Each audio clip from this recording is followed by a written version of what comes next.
नमस्कार, आप देख रहे हैं द हिंद 24 न्यूज और मैं हूं आपके साथ साक्षी। आइए नजर डालते हैं आज की बड़ी खबरों पर। Surat no drugs in Surat city अभियान के तहत सचिन पुलिस ने बड़ी कार्रवाई करते हुए एक व्यक्ति को गांजे की बिक्री करते हुए गिरफ्तार किया है। आरोपी फुटपाथ पर खुलेआम गांजा बेच रहा था, तभी पुलिस ने उसे पकड़ लिया। पुलिस ने आरोपी विजय अशोक भाई बेशानी को हिरासत में लेकर उसके पास से 88 ग्राम से अधिक गांजा बरामद किया है, जिसकी बाजार कीमत 4,400 से अधिक बताई जा रही है। फिलहाल पुलिस आरोपी से पूछताछ कर यह जानने की कोशिश कर रही है कि वह यह नशा कहां से लाता था और आगे किसे बेचता था। No drugs in Surat city अभियान अंतर्गत सूरत शहरना माननीय પોલીસ કમિશનર શ્રી અરુપમસિંહ ગેહલોત સાહેબે આ અસામાજિક પ્રવૃત્તિ એટલે ડ્રગ્સની અસામાજિક પ્રવૃત્તિ સાથે સંકળાયેલા આરોપી વિરુદ્ધમાં એક સ્પેશિયલ ડ્રાઈવનું આયોજન કરવા માટે જરૂરી સૂચના અને માર્ગદર્શન સબોર્ડિનેટ અધિકારી અને કર્મચારીઓને આપેલ હતી।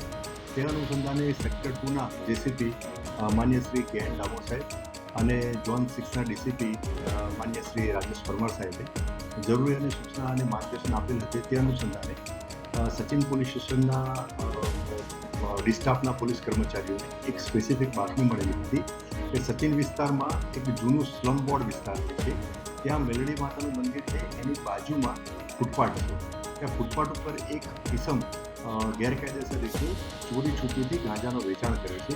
આ સ્પેસિફિક બાતમી આધારે જે કાયદેસરની કાર્યવાહી કરવાની હોય સચિન પોલીસ સ્ટેશનના પોલીસ ઇન્સ્પેક્ટર શ્રી પી.એન. વાઘેલા અને એમનો સ્ટાફ અને સરકારી તંત્રો સાથે બાતમીમાં જે મળેલું હતી જગ્યા, ત્યાં જગ્યાએ પહોંચી અને ત્યાં બાતમીમાં જે વર્ણનવાળો ઇસમ મળેલો હતો તે ઇસમ ફૂટપાથ ઉપર મળી આવતા તેની અંગઝડતી કરતા તેના પેન્ટના ખિસ્સામાંથી એક પ્લાસ્ટિકની કોથળી મળી આવેલી હતી અને એ પ્લાસ્ટિકની કોથળીમાં એક બીજી એક પ્લાસ્ટિકની બેગ મળી આવેલી હતી અને એમાં ગાંજા જેવો એક વનસ્પતિજન્ય પદાર્થ મળી આવેલો હતો જે આછા ભૂખરા રંગનો હતો અને પાંદડા, ડાળખા અને બીજ હતો અને એની પરીક્ષણ કરવા માટે સ્થળ ઉપર એફએસએલના અધિકારીને બોલાવવામાં આવે। એફએસએલના અધિકારીશ્રીએ પ્રાથમિક નિરીક્ષણ કરતાં એમણે આ જે વનસ્પતિજન્ય પદાર્થ ગાંજો હોવાનો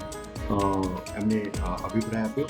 જે અનુસંધાને આ જે ઈસમ કે જેનું પૂરું નામ વિજય અશોક બેસાની એનું રહેવાસી જે છે અંબિકાનગર પારડી ગ્રામે સચિન સુરતનો રહેવાસી છે અને મૂળ એ જે છે એ તાઉખેડા સ્કૂલની બાજુમાં ગામ તાઉખેડા તાલુકો જિલ્લો નંદુરબાર મહારાષ્ટ્રનો વતની છે।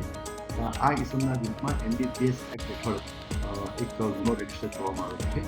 આ આરોપી વિરુદ્ધમાં હાલની તપાસ દરમિયાન કોઈ અગાઉ ગુના દાખલ થયેલા નથી અને આ આરોપીની અંગઝડતીમાં કુલ 88 ગ્રામ ગાંજો કિંમત ₹4400નો મળી આવે છે। તે સિવાય એક રોકડ રકમ અને એક મોબાઈલ ફોન પણ મળી આવે છે।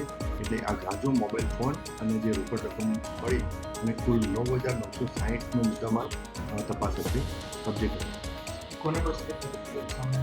આરોપીની પ્રાથમિક પૂછપરછમાં એણે એવું જણાવ્યું છે કે આશિષ કાલીચરણ કરીને એક વ્યક્તિ જે છે એની પાસેથી આ જે ગેરકાયદેસર રીતે જે કાગળનો જથ્થો જે છે એ લઈ આવ્યો અને એને એફઆઈઆરમાં વોન્ટેડ બતાવવામાં આવ્યું છે અને એની તપાસ પણ હાલમાં ચાલુ છે।